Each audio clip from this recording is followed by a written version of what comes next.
ultimately get. But if you dig in, if you quote unquote want to go to war with us, we've got an exit strategy.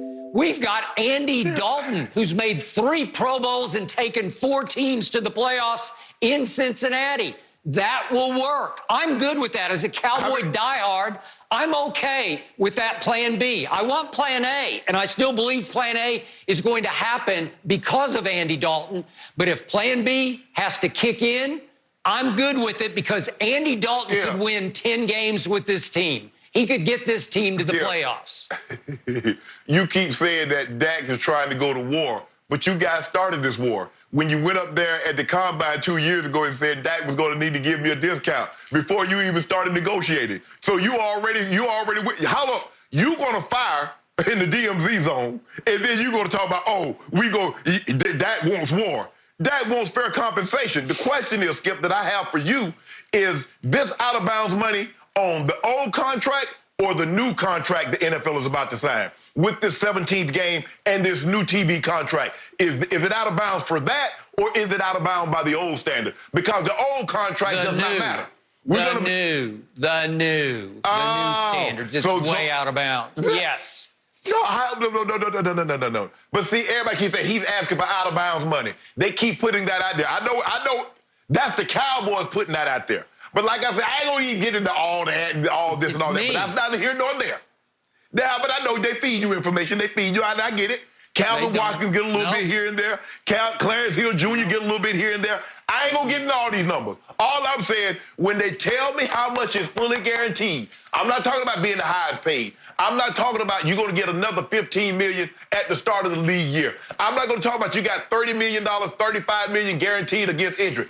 I'm not talking about that. I'm talking about when that man put Dak Prescott on that contract, he got $80 million, he got $90, he got $100 million coming his way. Not all that auxiliary stuff. You know, ancillary, you know how they do the contract.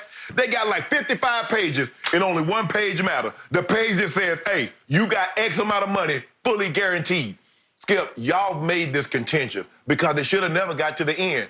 I'm not giving you a discount when you made me go to war and I come back home and now you want me to say, pat me on the back and says, okay, now give me a discount. That's not going to happen, Skip. That man had to navigate minefields. 4 years. Go ahead. While you were on the way to war, you had to keep stopping off to make another national TV commercial, and then another one, another one, another one. You're up to 12 national TV commercials. I don't know how much you make from that, but it's a lot. It's as much as any other quarterback gets. Maybe, I don't know if Brady will start doing more. I don't know if Mahomes will keep doing more. I don't know, but Dak is right at the top of the list in number of national TV endorsement contracts.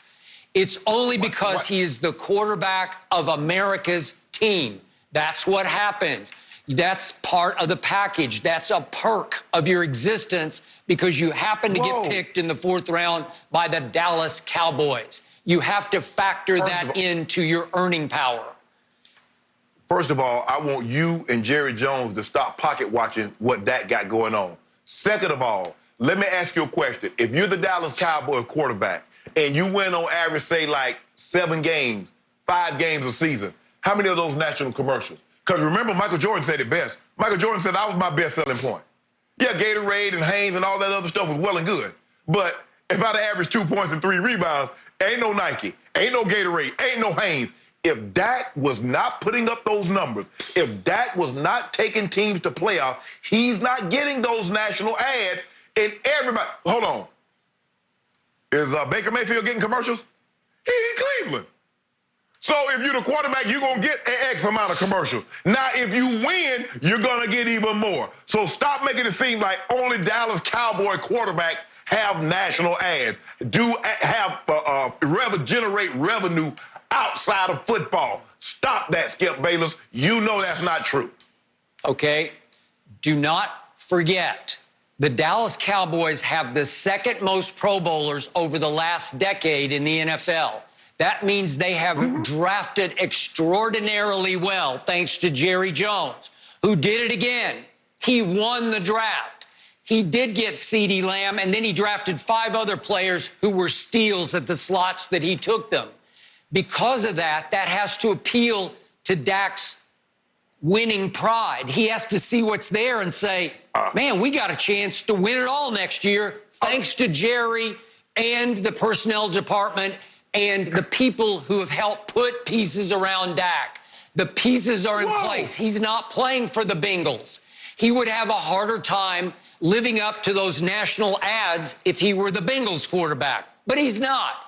He's got a dynamite offense, just packed full of weapons. Zeke and those receivers and Blake Jarwin and maybe a top 5 offensive line that over the last 3 years has been a top 1 or 2 offensive line. Those things have helped put Dak in position to get all those national TV ads. So I'm sorry. He's been really blessed to be the quarterback of the Cowboys, and it's time for him to compromise just a little bit and get this deal done. I love how now you talk about this offensive line is going to be top 5, and after every week you come in here and say they got the golden tails kicked. But let me ask you something. You said something very interesting that caught my attention. I was trying to listen to everything you say, but this really perked my ears. I felt like I was a German shepherd. My ears perked up in there. I was like, what's going on here? You said the Cowboys have the second most Pro Bowlers in the last decade. Is that what you told me? Yep. With no Super Bowl and no NFC Championship game? What the hell going on, Skip? Jason Garrett, he's gone. Coach Deadweight, he's out. Coach Clapp, he's gone. Don't do that. No more Don't do albatross. that, Skip. Oh, my goodness. Oh, my goodness. Now that's all Jason Garrett. That's all Jason Garrett. All these guys. Now, you just told me Jerry do all this drafting.